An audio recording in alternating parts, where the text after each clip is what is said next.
Bonjour. L'énoncé d'aujourd'hui est un exercice que j'ai donné en colle sans trop lui prêter d'attention au départ, enfin avant de le donner bien sûr, histoire de me dire bon bah voilà j'ai trouvé une intégrale avec de la trigonométrie réciproque, bon bah c'était le programme de colle, donc ça s'y prêtait bien. Il se trouve qu'en le faisant et qu'en le voyant, je me suis rendu compte que c'était quand même formateur comme intégrale, donc je la mets ici. C'est un oral de je ne sais plus quelle école, je crois que c'est Centrale, je crois que c'est la filière MP, mais je suis pas sûr à 100%. C'est tombé au moins une fois un oral. Voilà, calcule l'intégrale suivante, I égale l'intégrale de 0 à racine de 3 de arcsine de 2t sur 1 plus t carré dt. Je vais donner une question 0 qui va pas mal simplifier la vie, au moins au départ. Donc si vous la voulez pas, commencez à réfléchir maintenant, donnez-vous une bonne demi-heure de réflexion et de recherche peut-être, avant de regarder. Et si vous voulez la question 0, je la donne maintenant, une sorte d'indication. Alors, sans elle, c'est pas très évident. Avec elle, ça le devient pas mal, mais ça règle pas tout. Hein. Montrons que pour tout x, bon, il y a trop de petits points, c'est pas grave, pour tout x appartenant à moins pi ouvert, en posant, bon je mélange des pour tout et du français, tant pis, en posant t égale tan x sur 2, bon, voilà, sinus x égale 2t sur, j'ai pas failli me tromper, sur 1 plus t carré. Voilà. Bon, si vous avez ça tel quel dans le cours, vous pouvez, voilà, vous y pensez ici. Si vous l'avez pas tel quel dans votre filière, si vous avez quand même des arcsines dans votre filière et pas ça, bon bah, on vous donne cette question 0. Ok, bon, c'est parti avec la question 0. Bon bah 25 minutes peut-être de réflexion et de recherche, c'est très arbitraire avant de regarder la correction. Et c'est parti, correction. Bon, soit x appartenant à moins pi pour la question 0, et soit, et si c'est au programme de ma filière, en soi, je peux tout de suite balancer le résultat, et soit t égale tan x sur 2. Bon, que dire de sin x? Sin x, c'est tout simplement sin de 2 fois x sur 2, c'est-à-dire 2 fois, donc avec sinus de la formule avec sinus de 2a, 2 sinus a cos a, 2 sin x sur 2 cos x sur 2. Ok, moi j'ai envie de faire apparaître du tan x sur 2. Bon, il y a d'autres manières de procéder. Il y en a qui, par exemple avec des complexes ou autre, bon, je fais un truc un peu plus direct. Je veux du tan x sur 2, bah, je vais diviser, enfin je vais dire que c'est que tan x sur 2 en fait c'est sin x sur 2 sur cos x sur 2. Donc je vais dire 2 tan x sur 2 fois cos carré de x sur 2 en fait. C'est 2 sin x sur 2 sur cos x sur 2 fois cos carré x sur 2 pour compenser.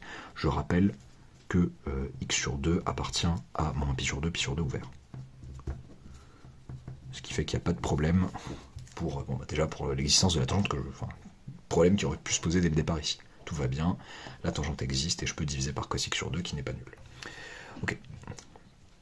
Ok, et alors, cos carré x sur 2, oui, mais si je me souviens un peu de ma dérivée de la fonction tangente, c'est pas le seul moyen de s'en souvenir, mais tan prime de x c'est 1 plus tan carré x, mais c'est aussi 1 sur cos carré x. Donc ça me permet de me rappeler que cos carré x, c'est 1 sur 1 plus tan carré, bon là cos carré x sur 2, donc c'est 1 sur 1 plus tan carré x sur 2. Ok, bon, et du coup j'obtiens 2t sur 1 plus t carré. Sinon, pour le lien entre cos carré et 1 plus tan carré, bon bah 1 plus tan carré, vous revenez à ce que c'est, 1 plus sin carré sur cos carré, vous mettez sous le même dénominateur et vous retrouvez ça. Sin carré sur cos carré, plus cos carré au numérateur qui fait 1 sur cos carré. Je m'étale pas là-dessus, c'est pas le cœur du truc, ça se prouve assez simplement. Ok, enfin, du coup notre question 0 se prouve relativement simplement, sans trop de soucis. Ok, bon, ça donne envie de faire quoi à notre intégrale? Bon, ça donne envie, potentiellement, de poser, pardon, non pas le stylo, mais un changement de variable. De dire, bon bah, on va poser t égale changement de variable. T égale tangente x sur 2. Je vais bien détailler ce qui se passe. Tan x sur 2, hop. Je vais parler de la fonction, donc je vais dire que phi est la fonction qui va de blabla dans blabla, dans l'espace d'arrivée qui est 0 racine de 3. Là, je suis en train de poser mon ancienne variable, la variable de mon intégrale de base, en fonction de la nouvelle. Donc, là, c'est les bornes, c'est l'arrivée de phi, qui a x associé donc tan x sur 2. Bon. Je me demande de qui 0 serait l'image par cette fonction et de qui racine 3 serait l'image, par exemple. 0 serait 0 déjà. Phi de 0, c'est 0. Et phi de quoi, potentiellement, on pourrait me faire du racine de 3. Donc, une tangente qui me donne racine de 3. Bon, moi je regarde, si je ne les ai pas en tête, je regarde en pi sur 3 et en pi sur 6. Du racine de 3, donc il faut que le sinus sur le cosinus me donne racine de 3. Donc que le sinus fasse racine de 3 demi, que le cosinus donne 1 demi, ça serait cool. Donc ça serait du, si je dis pas de bêtises, du pi sur 3. Donc pi sur 3, ça serait pour tangente pi sur 3, pardon, qui ferait racine de 3. Sinus pi sur 3 qui me fait racine 3 demi, cosinus pi sur 3 qui me fait 1 demi, racine de 3, ok. Et du coup, si je veux que tan x sur 2 soit égal à racine de 3, il suffit que je prenne x égale 2pi sur 3. Phi de 2pi sur 3, ça fait racine de 3. Ok, de 0 à 2pi sur 3. Enfin, de 0, 2pi sur 3 dans 0 racine de 3, qui a x associe ça. Ok, que dire de cette fonction phi? Phi est de classe C1 sur 0, 2pi sur 3, sans aucun souci. Il n'y a aucun souci, je rappelle que quand x se balade là, x sur 2 se balade entre 0 et pi sur 3, aucun problème pour la tangente et pour la composée de fonctions de classe C1. Ok, je ne m'étale pas énormément sur ce genre de truc simple. Et je me rends compte que, là je vais avoir quoi, je rappelle aussi un autre truc, donc c'est que la fonction f, on oublie parfois de préciser, qui a t associe arcsine de 2t sur 1 plus t carré, bon, tout va bien, elle est continue, pour mon changement de variable, elle est continue sur phi de 0 de pi sur 3, qui en l'occurrence est égal exactement à 0 racine 3. Tout va bien. Alors, il y a un truc que l'énoncé me demande pas forcément, que je peux dire soit dit en passant. On peut me dire, ouais, mais arcsinus de ça, est-ce que c'est bien défini? Arcsinus est défini sur -1 fermé. Je peux prouver au préalable, j'ai pas l'impression que ce soit le sens de cet énoncé, mais bon, on pourrait rapidement expliquer que, bon allez, 2t en valeur absolue, 2t sur 1 plus t carré, c'est inférieur ou égal à 1, car valeur absolue de 2t est inférieur ou égal à 1 plus t carré, car 1 plus t carré moins valeur absolue de t, c'est positif ou nul. Pourquoi? Identité marquable. Soit c'est 1 plus t carré plus 2t, soit c'est 1 plus t carré moins 2t. Dans les deux cas, c'est positif ou nul. Voilà, si vous voulez rapidement avoir le fait que ça, c'est positif ou nul. Enfin, c'est compris entre -1 et 1, du coup. Et donc l'arcsinus est bien défini, et la continuité d'arcsinus sur entre -1 et 1 fermé me permet de conclure. Ok. Et donc, oui, pardon. Donc cette application, eh bien, quel que soit le t en réalité réel, positif, réel que vous prenez, vous avez la garantie que cette chose est comprise entre -1 et 1. Ok. Donc phi, ça fait ça. Qu'est-ce que j'oublie de vous dire? J'oublie de vous parler de dt. dt, ça va être, donc, t c'est tan x sur 2, dt c'est la dérivée de ça fois dx, enfin par rapport à x dx, donc ça me ferait du 1 demi. Alors, je vais dire tan prime de x sur 2, dérivée de la fonction tangente, que je peux exprimer de deux manières, je connais deux manières de l'exprimer, mais je préfère laisser ça comme ça, histoire de me dire, bon je déciderai plus tard, s'il y a besoin de décider comment je l'écrirai. Ok, bon, tout va bien a priori. I, que nous fait I du coup? Donc I au départ, avant le changement de variable. Le changement de variable va se situer après en vrai. C'est du coup, c'est phi de 0, ce fameux 0 qui est là, c'est phi de 0. Et racine de 3, on a dit que c'était phi de pi sur 3.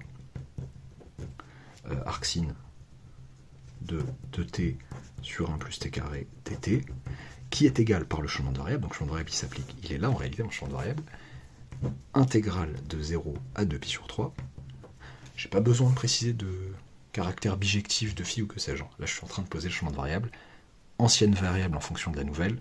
Je renverrai une autre de mes vidéos où je détaille, où je parle de cette nuance-là. Quand est-ce qu'il faut rajouter des hypothèses, quoi. Bon, là, il n'y a pas... C'est le théorème de changement de variable classique, entre guillemets. Donc, arcsine de... Donc, là, c'est f de t, là, ça sera f de phi de x. Donc arcsine de x c'est tan x sur 2, et ça je sais tout de suite immédiatement du coup que 2t sur 1 plus t carré, je sais que c'est immédiatement sin de Est-ce que je me perds pas?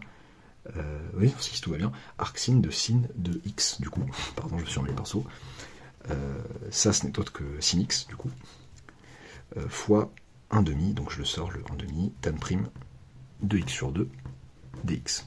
Ça, qu'on comprenne bien, c'est la dérivée de tangente appliquée à x sur 2. Ok, ça c'est cool. Bon, voilà.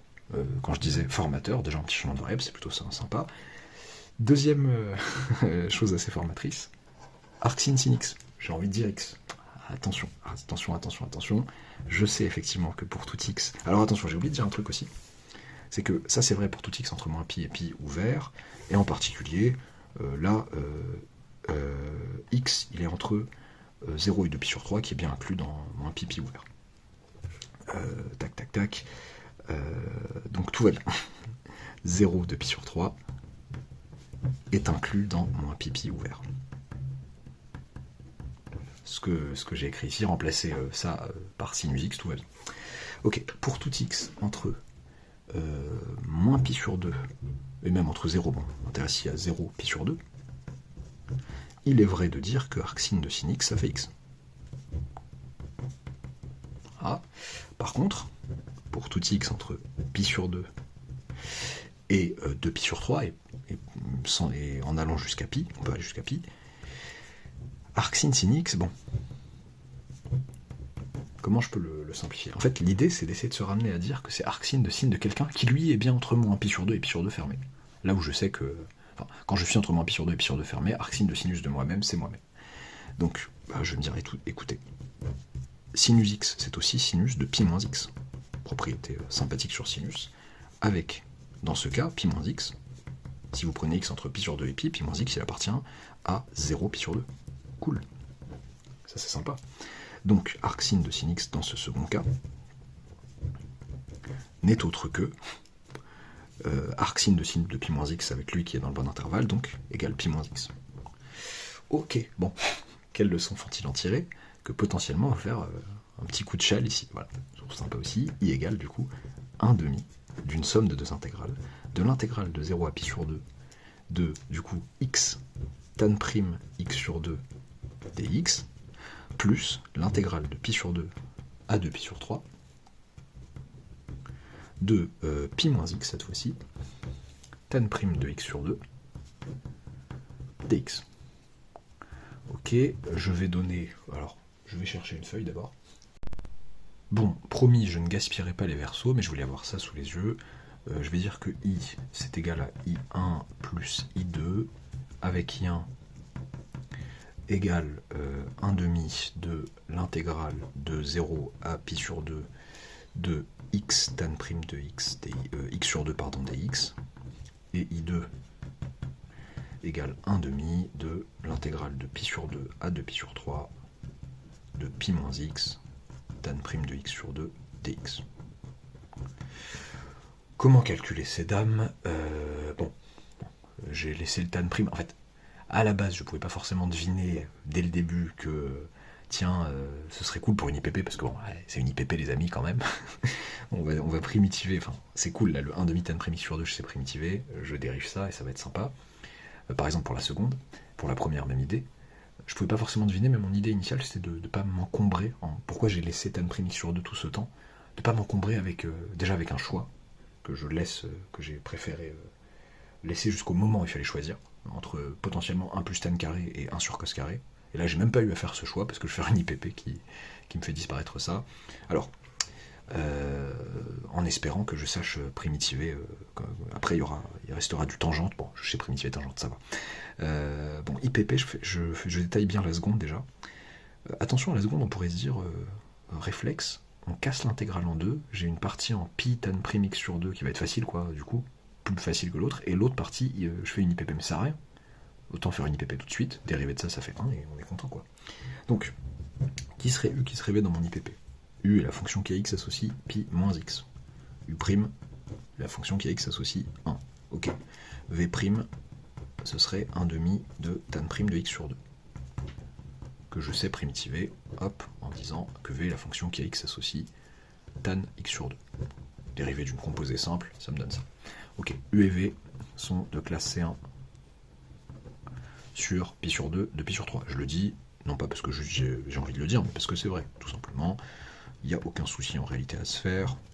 Quand x est entre ça et ça, x sur 2, je rappelle qu'il est entre pi sur 4 et pi sur 3, qui est inclus dans 0 ouvert, pi sur 2 ouvert, pour faire simple, et qu'il n'y a pas de souci de caractère C1 de ces dames, surtout de cette dame ici, sur cet intervalle. Ok, par intégration, par partie, par IPP. I2, qu'est-ce que ça ferait? Alors, je dis n'importe quoi, le prime de x, ça fait pas 1, ça fait moins 1, c'est pas pour la blague. I2, c'est crochet pi moins x tan x sur 2, tac, pris entre pi sur 2, je sais pas pourquoi je mets 0 encore une fois, et 2 pi sur 3, désolé c'est un peu I2, j'ai déjà fait ce jeu de mots pour des matrices identité de taille 2, moins, donc attention, moins intégrale de pi sur 2 à 2 pi sur 3, de ça fois ça, donc il y a un moins 1, donc je suivais bien, c'est pour ça que je mets un plus, voilà. Plus intégrale de tan x sur 2 dx. Ok, ce qui me fait, je remplace x ici par 2pi sur 3, ça fait pi moins 2pi sur 3, ça fait pi sur 3, tan de 2pi sur 3 sur 2 qui fait pi sur 3, moins pi sur 2, tan pi sur 4, plus, ok, plus cette chose que je sais primitiver, parce que je sais que tangente, même si je ne l'ai pas forcément de tête, tangente, je sais que c'est tout simplement, tangente x sur 2, c'est sinus x sur 2 sur cos x sur 2, on va essayer de s'arranger. Cos x sur 2 qui ne s'annule évidemment pas sur cet intervalle, sinon ce serait déjà une catastrophe d'avoir écrit tan sur cet intervalle. Le problème c'est que la dérivée de cos x sur 2 c'est moins 1,5 de sin x sur 2. Bon. Ok, il n'y a pas de problème. Je mets juste, j'assume en disant moins 2 ici. Tout va bien. Tout est compensé. Ok, ce qui me fait quoi du coup? Pi sur 3, tan pi sur 3. Donc tan pi sur 3, on a vu tout à l'heure que c'était racine de 3. Tan pi sur 4, je sais que ça fait 1. Sin pi sur 4 et cos pi sur 4 sont égaux tous les deux. Ok, moins pi sur 2. Moins 2, crochet, du coup. Crochet, ln de valeur absolue de cos x sur 2. Je fais du zel pris entre pi sur 2 et de pi sur 3. Je fais du zel, mais c'est important quand même de bien garder la valeur absolue et de se dire, bon, en réalité, avec cos x sur 2 positif, strictement, pour tout x appartenant à pi sur 2 de pi sur 3. Pour quelle raison? Parce que dans ce cas-là, x sur 2 appartient à pi sur 4, pi sur 3, qui est inclus dans un intervalle où cos est strictement positif. Ok. Donc I2, qu'est-ce que ça nous fait finalement? I2, ça nous fait pi sur racine de 3, moins pi sur 2, moins 2. Alors, ln de cos, tout simplement, sans la valeur absolue, du coup, donc ln de cos pi sur 3, plus 2 ln de cos pi sur 4. Ce qui nous fait pi sur racine de 3, moins pi sur 2, moins 2 ln de 1,5, plus 2 ln de racine de 2 sur 2. Ok, là il y a moyen de simplifier les choses. Pi sur racine de 3, moins pi sur 2, plus 2 ln de 2, ln de 1 sur 1,5 c'est moins 2 ln de 2, moins ln de 2, pardon, ln de 1 sur a c'est moins ln de a pour a strictement positif, plus 2 ln de 2, moins 2, alors là il y a un coup à jouer, ça c'est 1 sur racine de 2, donc moins 2 ln de racine de 2 du coup. Mais ln de racine de 2, je rappelle que c'est aussi ln de 2 puissance 1,5, donc c'est 1,5 ln de 2. Alors je vais avoir du 2 ln de 2 moins 1 ln de 2 du coup. Ce qui me fait pi sur racine de 3, je trouve ça pas mal. Il y a un peu mal de trucs calculatoires. C'est assez formateur comme exo d'entraînement au calcul et aux différents raisonnements sur l'intégration en fait. Pas mal, hein. Changement de variable, IPP, chal, IPP, plutôt cool. Ok, alors, je vais avoir la faiblesse pour I1 de reprendre mes notes et de vous balancer I1 de même. I1 égale, je l'avais écrit quelque part, hop là. Si je me trompe pas, je sais même plus qui est quoi, oui, c'est censé être pi sur 2, moins ln de 2, je me permets de faire ça. Enfin, I égale, voilà, pardonnerie pour rien, la vidéo commence à être longue. Enfin, I égale ça plus ça, ce qui me fait tout simplement pi sur racine de 3. Voilà. Je trouve ça sympathique. Je ne sais pas s'il y a une façon plus simple du premier coup d'avoir, enfin, sans avoir plusieurs étapes comme ça, mais je trouve ça pas mal. En tout cas, pour un exo de première année, même pour les deuxièmes années qui veulent réviser un peu, je trouve ça pas mal du tout d'avoir toutes ces techniques en un seul exercice. Voilà. J'espère que ça vous aura plu malgré le caractère parfois fastidieux des calculs. N'oubliez pas de vous abonner si ce n'est pas encore fait, d'activer la petite cloche de notification, et à bientôt. Désolé pour la page un peu cornée, et à bientôt pour une nouvelle vidéo.